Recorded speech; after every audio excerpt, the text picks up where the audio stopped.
Hey everybody, welcome back to the channel. Today we're jumping into part 3 of the Builder's Business Blueprint. Today's topic, the structure. What's the structure when it comes to your business? Today we're going to find out. Hey everybody on Instagram, on YouTube, welcome back to the channel. Today we're jumping into the Builder's Blueprint. And we're talking about part 3 on how to develop your own business plan for 2025. But before we get into that, I want to read a passage on why we are doing this. Why are we working so hard to give you the keys, to give you the resources of what you need for 2025? If you're thinking about jumping into contracting, if you're thinking about becoming an entrepreneur, what do you need to get ready for 2025? And today we're going to jump into part 3 of that. The structure. What's the structure? We're going to find out today. I want to make sure, because just in case someone jumps on, you know. So with part 3 of the structure, we're going to figure out what is the structure. In the sense where when you come into a project and they finally rough in the entire building, you can now see, okay, there's the structure. This is what has to get done. This is what the potential is when it's all said and done. So the structure, what I love about it, is starts bringing everything into. You get to see how everything's going to come together, the shape, the skeletal, what the future looks like. 2025, we're going to build up your structure. But before you get into the structure and start working on it, you have to understand what's going to be happening in that structure. So when you come in, you're prepared for. And that might be difficult for some people. Like in part 1, part 2 of the Builder's Business Blueprint, we started talking about why it's so difficult for some contractors to change or scale their business. And it's because so many come in hitting the ground and running. They want to come in, make a difference, make some money. And they don't focus on what's going on around them. And that can be a hurdle for so many people. So when you're coming into business or coming into a new year of business, this is a time to stop, pause, regroup. What just happened, like what we learned at the beginning in part 2. What's going on in 2024? What are some personal things I have to work on? What are some business things, business choke points, business limitations that I faced that I can tweak up before I write a plan for 2025.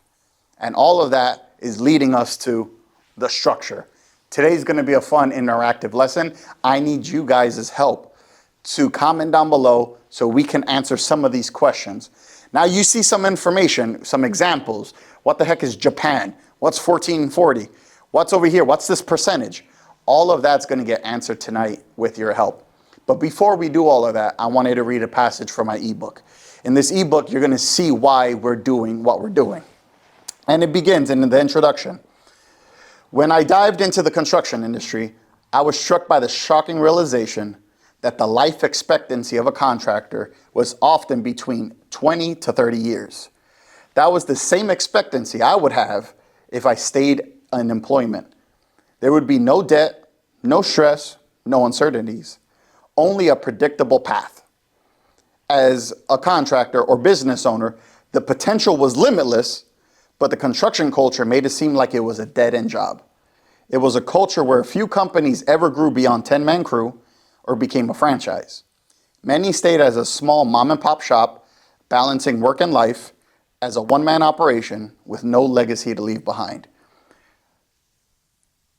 The harsh reality was the single injury or one bad job or tough economic times could push these business under, leaving nothing to show for all the years of work that you put into it.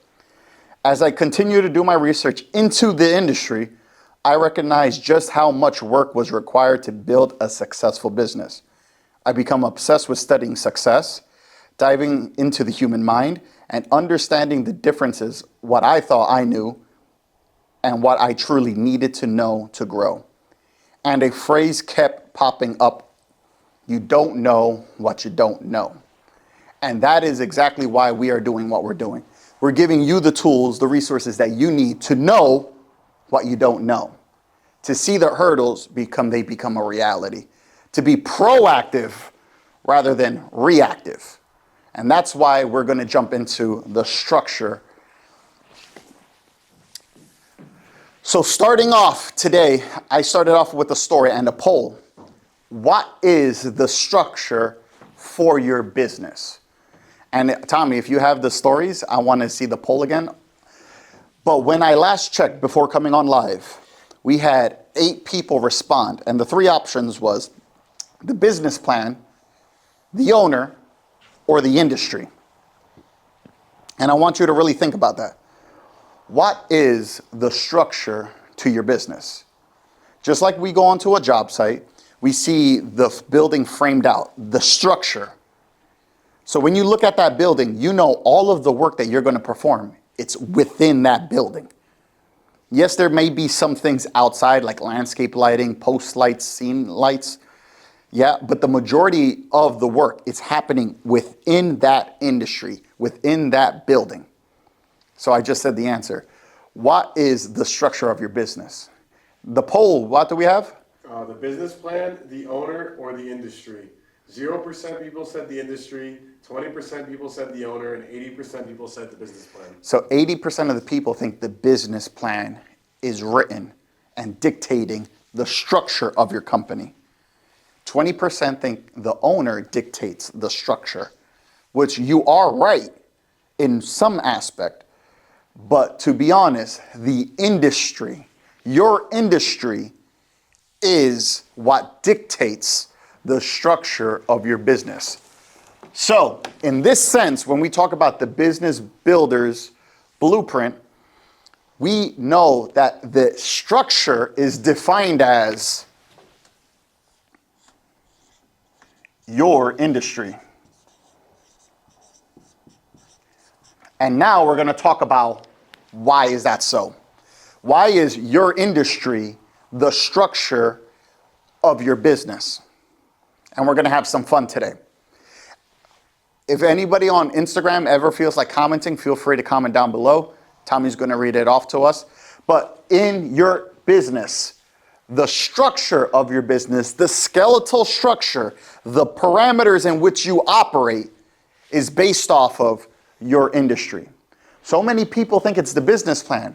But guess what? If you do your business plan correctly, your business plan is tailored within your industry. The owner is bound by laws and the way of his industry to grow. Your industry dictates how much you're going to grow. So when we talk about we have to understand everything about our industry, everything about the structure of a project before we even go in, that's what's going to be limiting our success. So when I started contracting, I was hyper paranoid and I wanted to understand everything I needed to know about construction, about contracting. And that took me down a rabbit hole. For example, you guys might be thinking, what the hell is Congo Gumi? When I started, Rusty Power wants to know what is in a business plan. What is in a business plan? We're going to jump into that. Today, we're in part 3 of the 4 parts of what you need to build that business plan. If you want to see part 1, part 2, feel free to jump onto our YouTube channel where we have part 1 and part 2 already listed. Today, we're going over part 3, the structure, which is going to take a dive into the industry as a whole. So with that in mind, what is Congo Gumi? If you guys have your phones, I want you to do, or your laptops while you're watching the live, do me a favor. This company was established in 578 AD. So that means 5-6 lifelines after Jesus, this dude decided to start a company. And I want you to look up.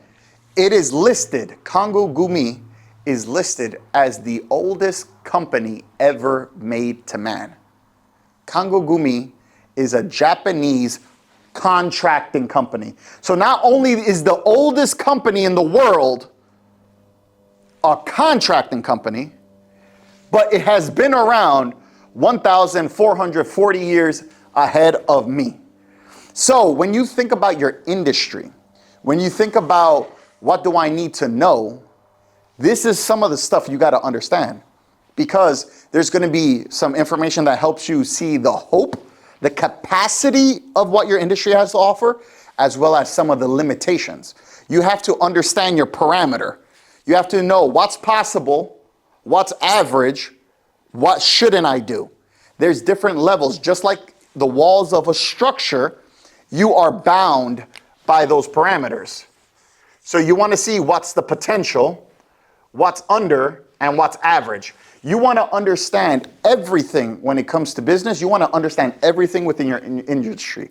With that being said, what's the best example of a company to stay in business? We have the example of Kangugumi, 578 AD, based out of Japan. They specialize in building temples of worship, religious events in Japan. They've been around for 1,446 years. I started business 6 years ago. So for me, as a beast, as a titan that I want to fight, as a Goliath, I'm chasing this. That means I need to build Energize Us to run 1,440 years. That's if they happen to stop now. Every year that they keep going is in every year I have to chase. Now, some people may say, that's crazy. You're never going to keep up to that. That's fine, but that's the window, that's the target I'm aiming for. Because Kangugumi is proving that contracting company can transcend centuries. That's something, a hope, an expectation of you can have within your industry. But let's bring it closer to home. What is the longest running contracting company within the US? We have DF Prey. DF Prey, established in 1830 in USA, Massachusetts. Right over here in New England. The largest and one of the longest contracting companies within the US is built in 1830, DF Prey Contractor. So now, contracting, from that to now, let's do some simple math. If you guys are on live, what's 2024 subtract 1830? We're looking at what? 200 years brings you 2030. So you're looking at 196 years old. So this business is 196 years old. That means this business, it's 190 years ahead of me. So let's keep that in mind. 196 compared to 1440. This company in Japan still has 1,000 years track run ahead of the oldest company in USA. So that, once again, now tells us what is our ceiling. What's our expectation? If you genuinely want to be the best around, you know you have to have a 196-year run in contracting. Now, let's go and start bringing back a recap, because now we know what's possible. We know what our ceiling is when it comes to contracting. We know what our structure is allowing us. So, some things to keep in mind. In the comments down below, we have 3 questions that are coming to you. I want to know, how long have you been operating your business? Comment down below. The second question, how long would you like to operate your business? And how long are you planning ahead for your business? How long you've been in business? How long do you want to be in business? And how far are you planning your business? What are some of the comments we're saying? Mape said long time. We just got long. Give me a number. You need, once again, do you think Kangugumi said 1 year. That's how long he's been on. so have been in business? So Mape wants to be in business a long time. What is a long time, Mape? Give me a time frame. We have 1 year business. Terry Electric, 4 years in business. 4 years. Mape, 3 years in business. 3. Planning 30. So my man won a 30-year run. Awesome. So we got 30 years, long time.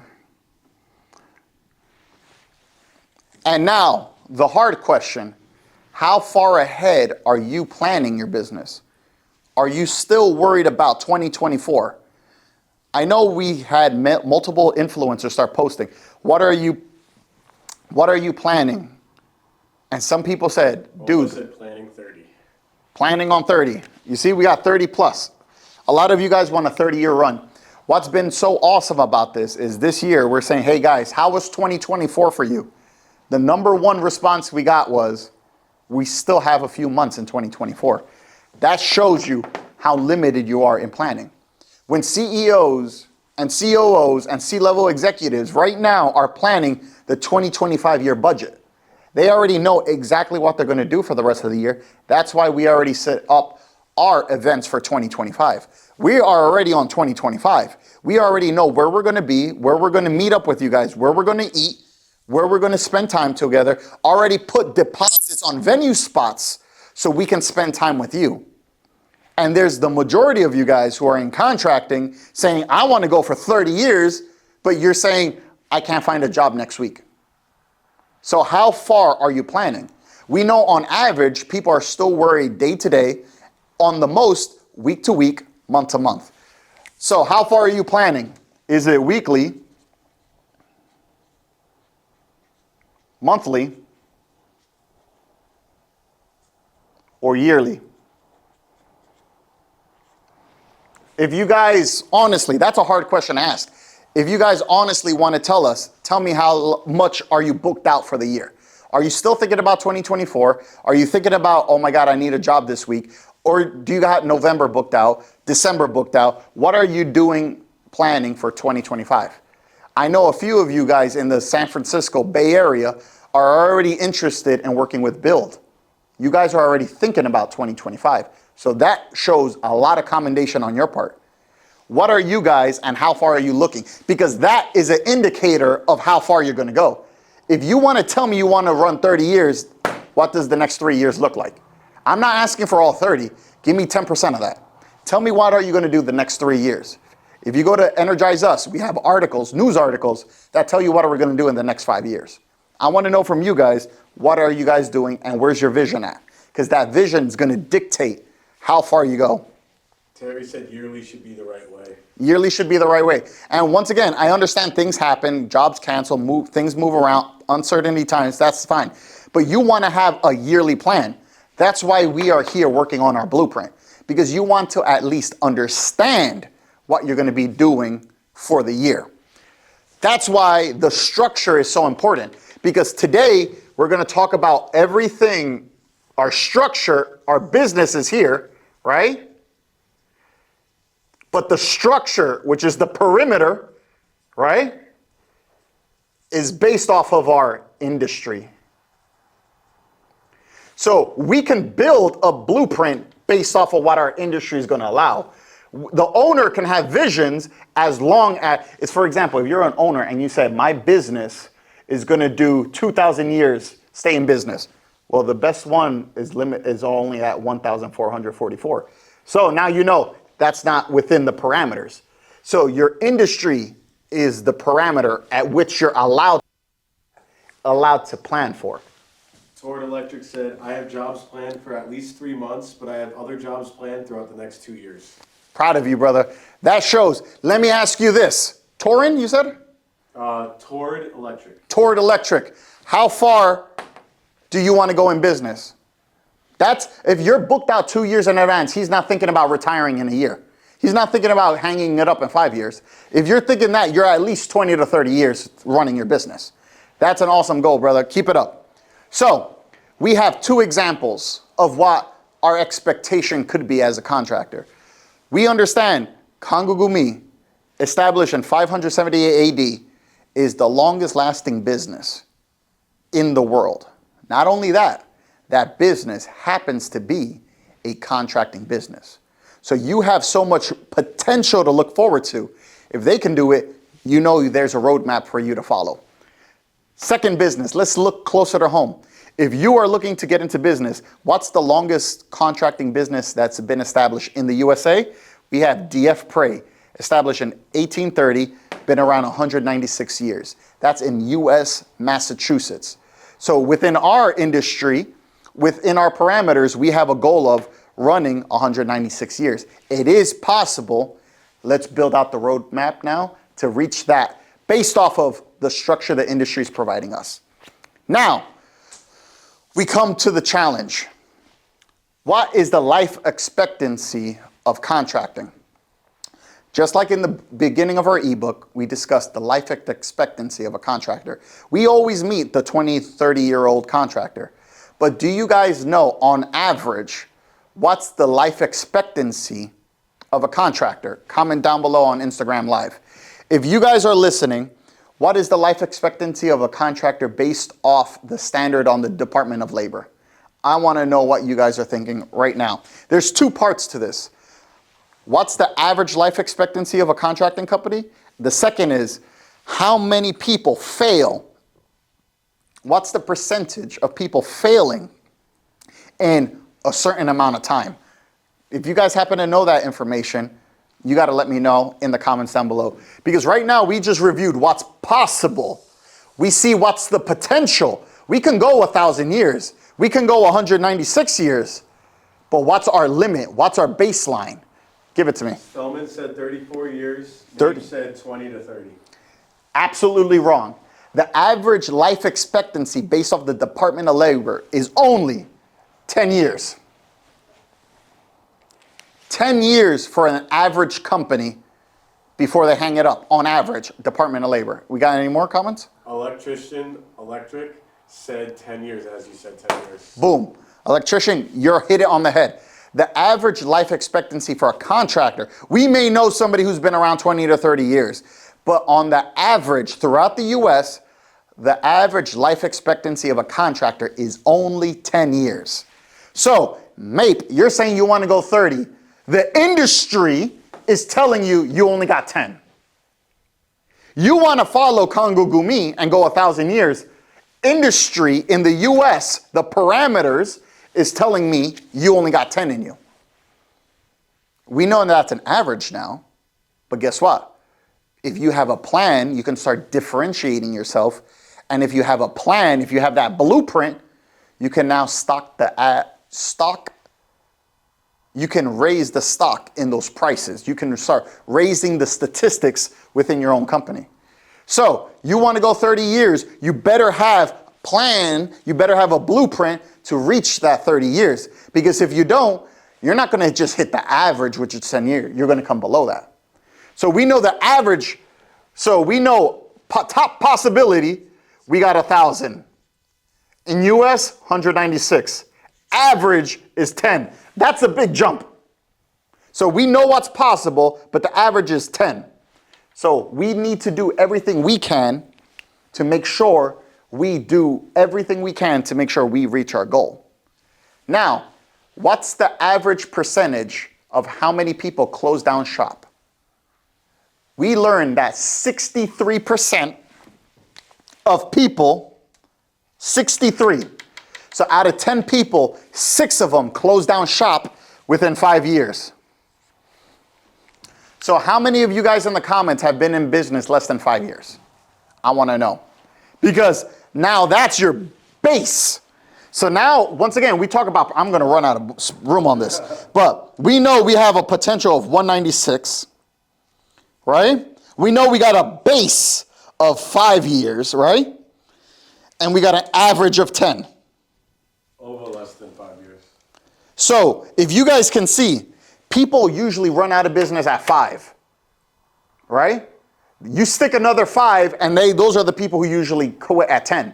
So they just get out the hurdle, they just make it past that 5-year mark, they burn themselves out, and then they end up quitting at 10 because that's the national average. Do you understand that? People put all their efforts just to survive 5 years. Whoo! Then they do another 5 and they're like, forget this, I'm out. You understand the slim chances of you actually reaching your goals. Now that is scary as hell, but it's because these people don't have a blueprint. It's because the construction industry teaches you over and over again, just get her done. I've been doing this for 30 years. Just to go to work, just shut up and work. They don't tell you to make a plan. They don't tell you to structure your business. They say, just go with it. Hit the ground running. But we learned that's only going to get you to 5 years with a 63% chance of failing. And then that tells you you put in another 5 years. And you're now at the average of when people usually close down shop. Those are your parameters. That is what the industry is telling you. The industry is telling you you only got 10 years. If you make it past 5, you make it to 10. And then they saying the potential, though, is 1,000 to 196 years. That is what you have to keep in mind. Now, what does success look like for you? We know in the intro, we talked about what success is. We know in part 1, we talked about what success looks like. What does success look like for you? We had guys talk about, I want 30 years. We had 2 guys say that. What else? What else do you guys visualize? Remember, business assessment. What do you guys visualize when you want 30 years? Do you just want to scrape by doing 30 years of business? Do you want 30 years of headache? What does 30 years look like to you guys? Honestly, comment down below. Let me know, what do you guys think? How do you visualize your 30 years? Do you want to be the one-man shop for 30 years? Do you want to have a crew for 30 years? Do you want to be successful, training multiple shops, franchise, different states? Tell me right now, what do you guys visually see for 2025 and onward? Ovo wants to leave a brand. Leave a brand. A brand name. Brand name. If anybody else has anything else, let me know. Brand name, reputation, legacy. If family isn't interested in electrical, then it goes to my guys. There you go. That's a part of legacy. What else? Visually, what do you want? How much money do you want to make? Now you don't have to put an exact dollar amount, because we can go more into that into the business plan. But do you want enough where you're still wearing the tools? Do you want to be enough where you can train your guys? Do you want to take care of your guys? Ova's out here making videos. Eduardo, you're making videos about how you want to pay your guys top dollar. You want to make sure your guys are winning. Figueroa is always talking about how he wants to invest into his team, invest into real estate. What visually do you want? What visualizations do you have for yourself? What do you tell yourself what you want? Mabe said not wearing tools. Not wearing tools.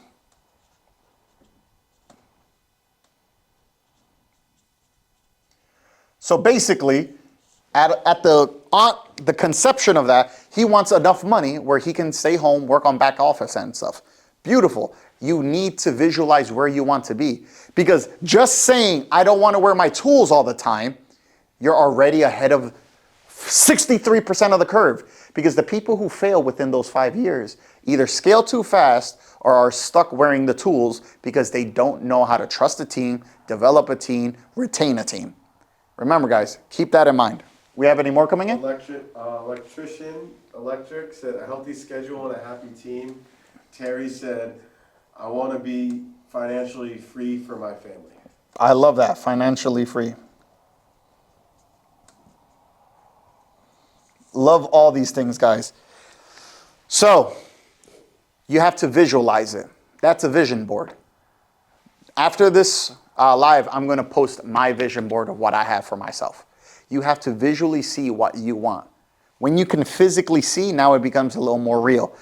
We're going to write out a written visualization, which is our business plan. That's what we're using to grow into this capacity. But you guys have been doing amazing. So just as a recap, because we already went through a lot, we want to break this down. The structure of your business is basically your industry. You can only build a plan. You as the only owner can only grow your company based off what your industry is allowing you. So if you are going to come into business in 2025, if you're already in business, you have to understand everything about your industry. You have to know what's the potential of the industry. You need to know what's the bottlenecks of those industry so that you can now write a written plan so you can now reach your goals. What did we learn about the construction contracting industry? We learned that the oldest business known to man in history, Congo Gumi, established in 578 AD. It has been around for 1,446 years, and it's a contracting company based in Japan. But let's talk closer to home. We have the longest operating contracting company, DF Prey, established in 1830 here in Massachusetts. We learn now the capacity is there. We can have 100 or 1,000-year company, a contracting company. It is possible. Somebody, some way, shape, or form, somebody's out there with a business plan on how to keep that business alive. It is possible. So we know our ceiling. Just like a house, a structure has a roof, we know how far we have to go. What's the average? What's the medium of the contracting industry? We learn on average that the life expectancy of a contracting company is 10 years. So we know average. Average Joe Schmo opening up shop is going to last roughly around 10 years. And what do we learn? That 63% of businesses fail within the first 5 years. So we know our thresholds. We got 5 years, we got 10 years, we got a 100-year run in between. So we learned that most of the people are going to fail or tap out 10 years or less. How do we now operate or build a plan according to that time frame? Well, we understand if 63% of the people are leaving before 5 years, that's where the choke points are. If you guys are in your first, third, fifth year, like you talked about over here, first, fourth, third, fifth year, we need to come up with a plan so you can pass that first threshold. You don't want to be one of the 63%. You want to be in the one from the 5 to 10 year range plus. So with that, you need to visualize what that looks like for you. You need to write down a plan, which we're doing today. So now we're jumping to my favorite part of this experiment. The cost of opportunity versus the cost of conflict. This is my favorite part of part 3 because this is where we literally write down what's wrong with the industry. We have so many different people within the industry talking about, I hate when guys lowball me. I hate with all these people, they give low prices. I hate these people who are doing this, they're doing that.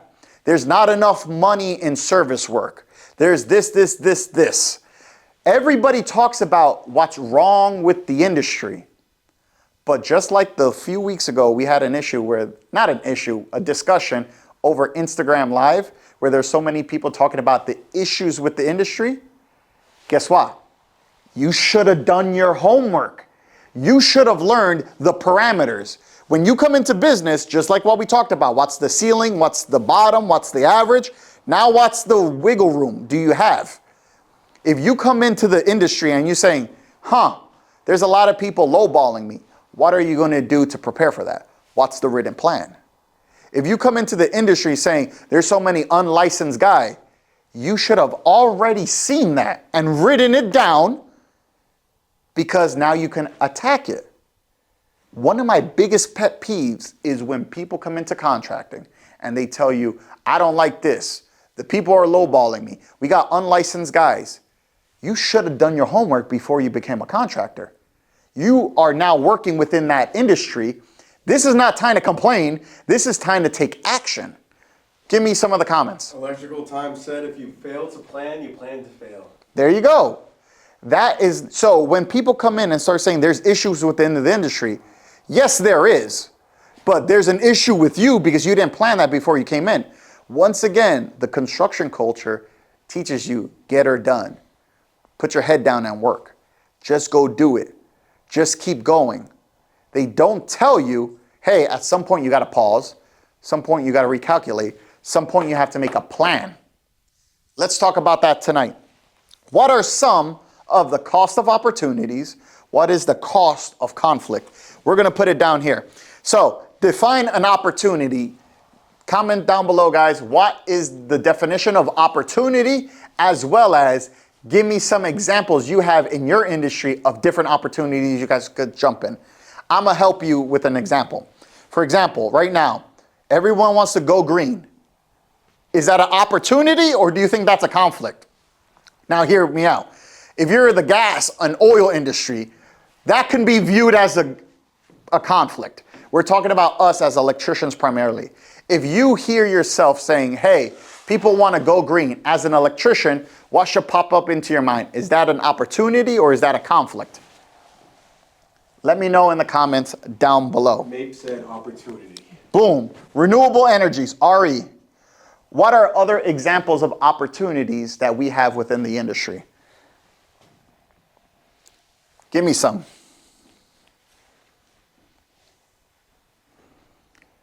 And you just said opportunity, but we already said that was an opportunity. Awesome.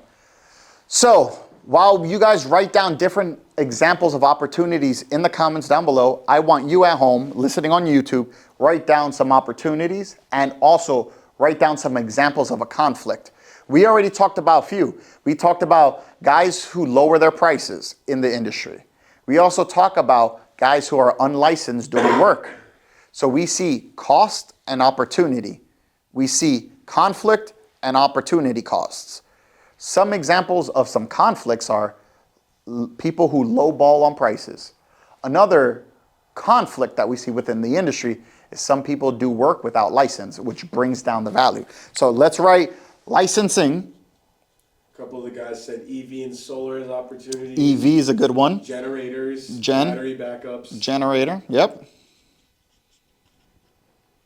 Battery, beautiful. Licensing, lowballing. Now, the guys who just commented on opportunities, comment down below some example of conflicts. We already talked about 2 conflicts. We talked about in the industry, we have unlicensed guys doing work. So homeowners don't want to pay the top guy. And then the second cost conflict that we have within the industry is guys doing work and lowballing competitors. So instead of bringing the value up of our work, they bring it lower. So lowballing. What are some examples of conflicts? DIY. Do it yourself, guys. Yep. Those are the same handyman specials. Yeah, Mape just said handyman. Handyman, you see, we all think of the same thing. We all deal with these guys. We worked our butts off, 4 years of work, 6 years some states, schooling to get our license, take an exam, to now say, I can do that switch for you for $300. Some guy goes in, I'll do it for 50. You can't compete with that. That's a conflict. But you should have thought of that before you opened up shop. Because if you didn't, you're looking at this guy. You're that 63%. If you're just gonna go, oh my God, how horrible, you're gonna close down shop in 5 years. I'm sorry, my friend. If you didn't come into business with doing your homework, you're looking at the 5-year, 63% closing down shop. So make sure you do your homework before you come into business. You can't sit around complaining. You can't sit around thinking about all the negative. You gotta change those costs, those conflicts into opportunities. So now that we understood different examples of opportunities and conflicts, what are some of the costs that are associated with? If you jump into renewable energies, if you start doing EV chargers, what's the potential cost? What's the potential money opportunities you're bringing in? Throw me some fees down there. If you guys are in renewable energies, if you guys are doing some work, what's the opportunities looking like money-wise? What are you looking at? I personally am working with solar, and I won a $30 to $45 million contract for a 5-year plan. That is an opportunity. So you can go upwards of 30 mil to $300 per outlet, $300 per EV charger, or $500, $700. Whatever your industry, whatever your market is dictating, that is what you can win. So give me some other opportunities that you guys are going to be winning. Also, what is the cost? This is honestly where I want to hear from you. If you guys think about different opportunities, MAPE, OVA, electrician time, all you guys who are in this chat right now, there's integration. Stelman was on, right? Integration. You also said recurring customers with the generators because they need yearly maintenance. Yep, you see, generators, service. Maybe said smart homes. Smart homes, awesome. Give me some, what's the value of that? Give me some dollar amounts. What does it cost for a maintenance contract? What does it cost for an EV charger? What does it cost for this? What does it cost for that? Break it down to me. Give me some money values for opportunities. How much does opportunities give you? Now we're going to jump into unlicensed people. We understand on average, these guys, even though that they're unlicensed, even though that they're do-it-yourself, they still charge a good wage It just comes barely under yours though. True or not? If you say, hey, I can do an EV charger, for example, I was talking to a contractor down in San Diego, $350. I got an offer for $250, right? So what was the cost of that conflict? He lost $100, right? In that one little example. There's guys who do service upgrades in Philly that we talked to. Service upgrades on the East Coast is roughly around $3,000. He's saying these guys are coming in to do it $2,000. So he lost $1,000. So what are the costs of opportunities though? We're going to go jump to... Marky Tulit said, I've charged a few bucks less than my boss. Our rates are $420 for EV. $420 EV. Sparky Tulit, I love you. You licensed? But what we're seeing basically is saying your opportunities that are there still outweigh the conflicts. Yet so many people want to focus on the conflict when if you pivot that, you think about what the future has, or you focus on the opportunities, you have so much more to gain. Just like the Japanese, just like DF Prey. Do you think they're getting held up on a guy who's charging $100 less or a few bucks less for an EV charger? Hell no. These guys are looking at every opportunity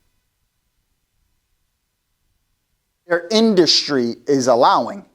They're working within their parameters. We want to get hung up down here at the bottom where everyone's scraping just to make 5 years and be in that 63%. Those guys who are scraping by, who are charging those rates that cost you $100, cost you $1,000, they're in this pile.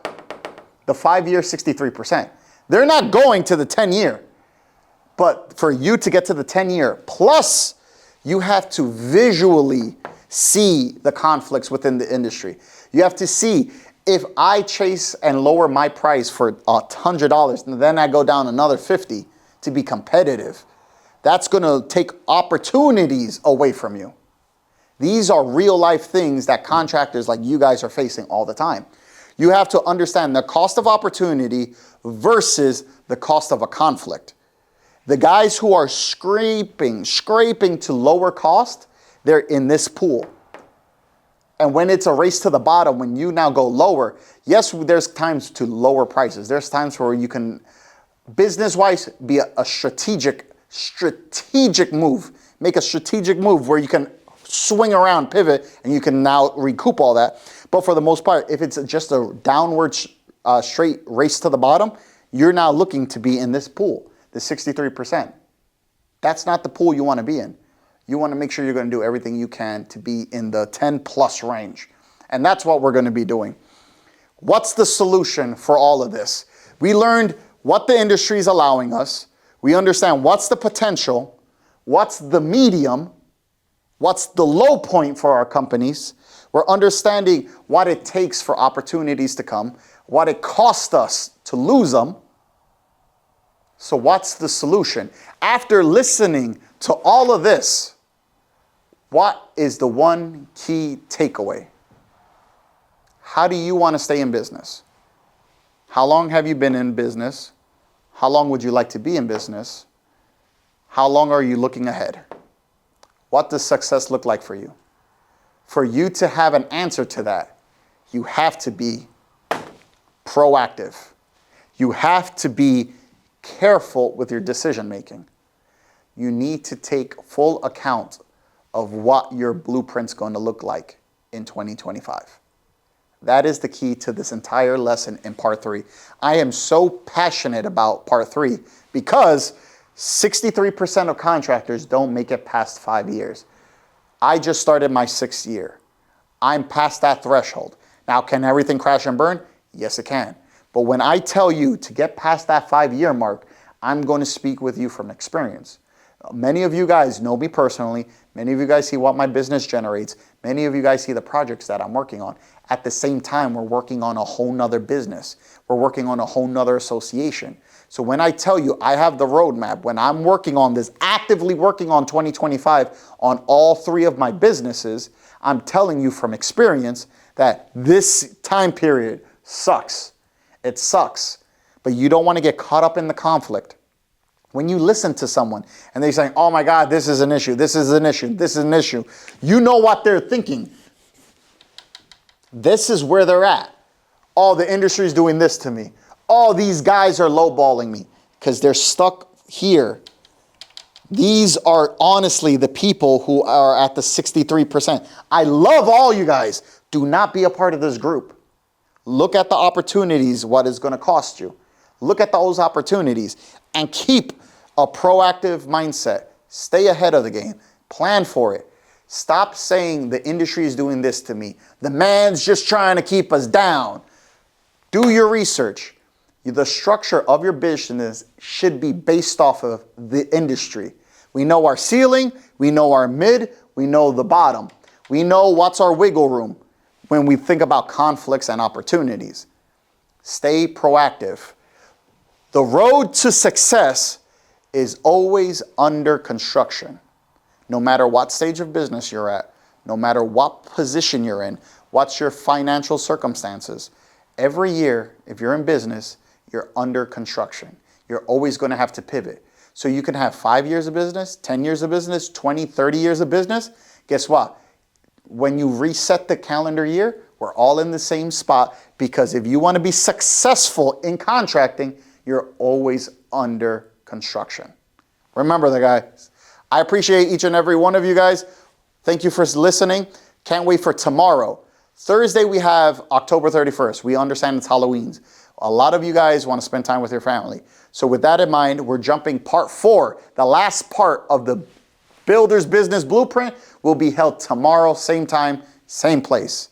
For you guys on YouTube, join us for part 4 for the Builder's Blueprint, where we actually write down now, put all this information together from part 1, 2, and 3 into your actual business plan for 2025. Can't wait to have you guys there. Have a good night.